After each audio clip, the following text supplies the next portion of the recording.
Hello বন্ধুরা, আজকে আমরা এক্সপ্লেন করব টোকিও রেভেঞ্জার্স সিজন 4 এপিসোড 9 এর শুরুতে সানজু আকাশি একজন অবৈধ ব্যবসায়ীর সাথে কথা বলতেছিল।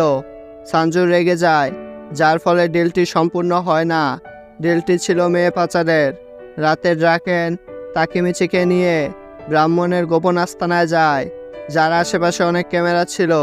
ড্রাকেন এ সম্পর্কে বলতে শুরু করে, প্রতিদিন ব্রাহ্মণ গ্যাং মেম্বাররা এখানে ফাইট করে, যা অনলাইনে লাইভ স্ট্রিম করা হয়। বড় বড় বিজনেসম্যানরা এদের উপর অনেক টাকা বাজি লাগায়। ব্রাহ্মণের আয়ের উৎসর মধ্যে এটা অন্যতম। তখন সেখানে সানজু আসে, যার ফলে উত্তেজনা আরও বেড়ে যায়। সবাই সানজু নামে স্লোগান দিতে থাকে।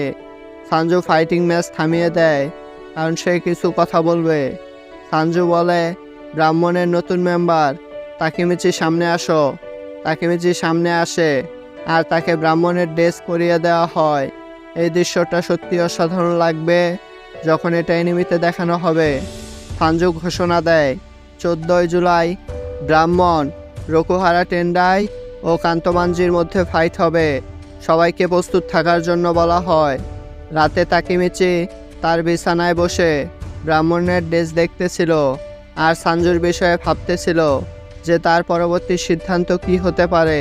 তখনই সেখানে সানজু আসে আর তাকিমিচির সাথে মেলায় ঘুরতে যেতে চায়। তাকিমিচি ভাবে হয়তো জরুরি কোনো কথা বলবে, তাই তাকে নিয়ে যাচ্ছে। কিন্তু সানজু তো আনন্দের সাথে মেলায় ঘুরছে, বিভিন্ন রাইড শেয়ার করছে। শেষ সময়ে সানজু তার প্ল্যান বলে। তাকিমিচি ও ড্রাকেন ফাইট করবে মাইকির সাথে। অন্যদিকে আকাশি ও সানজু ফাইট করবে রকুহারা টেন্ডাইয়ের সাউথের সাথে। মাইকি ও সাউথকে হারাতে পারলে সে নাম্বার 1 হয়ে যাবে, এটাই তার স্বপ্ন। তখন তারা তানজেকু নামের একটি দোকানে আসে। যার যার ইচ্ছাগুলো কাগজে লিখে বাঁশের সাথে বেঁধে রাখলে নাকি ইচ্ছাগুলো পূরণ হয়ে যায়। তাকিমিচির ইচ্ছা হলো মাইকিকে হারানো, আর সানজু লিখে সে তাকিমিচিকে সাহায্য করতে চায়। এরপর তারা হ্যান্ডশেক করে।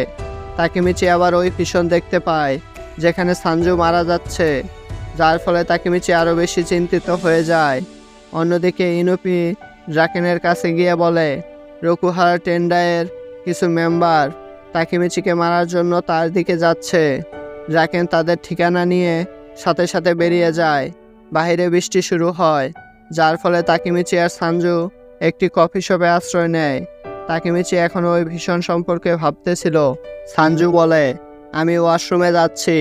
তাকিমিচি এত পরিমাণ চিন্তিত ছিল যে সে সানজুর কথা শুনতেই পায়নি। কিছুক্ষণ পর সে যখন স্বাভাবিক অবস্থায় ফিরে আসে, তখন তার পাশে সানজুকে না পেয়ে চারদিক খুঁজতে থাকে। খুঁজতে খুঁজতে বাহিরে চলে যায়। এই জায়গা তাকিমিচির অনেক পরিচিত মনে হচ্ছে।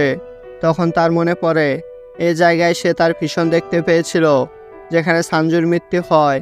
তাকিমিচি আরও ভয় পেয়ে যায়। রকুহারা টেন্ডাইয়ের কিছু মেম্বার সেখানে চলে আসে।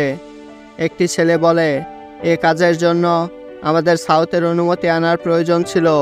তাদের মধ্যে মেন যে ছেলেটি আছে সে বলে, আমাদের মতো সাধারণ মানুষের বড় বড় পজিশন পাওয়ার জন্য এসব কাজ করতে হয়। তাই আমি আমার বেবিকে নিয়ে এসেছি। এই বেবি হলো একটি বন্দুক। বন্দুকটি তাকিমিচির উপর ধরে।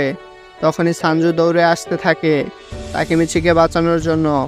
তাকিমিচি ভাবতেছিল সানজুর মৃত্যু তার জন্যই হয়েছে, তাই সে বারবার সানজুকে থামতে বলছিল। সানজু তার কোনো কথা না শুনে এগিয়ে আসতে থাকে। তখন ছেলেটি পরপর 3টি গুলি চালায়। সানজুকে বাঁচানোর জন্য তাকিমিচি তার সামনে চলে আসে। তাকিমিচিকে বাঁচানোর জন্য অন্য কেউ তার সামনে চলে এসেছে। এখানে আমাদের বলা হয় না গুলিটি কার লেগেছে এবং শেষ সময়ে তাকিমিচির সামনে কে এসেছিল। এখানে এপিসোডটি শেষ হয়ে যায়। Thanks for watching. Like and subscribe.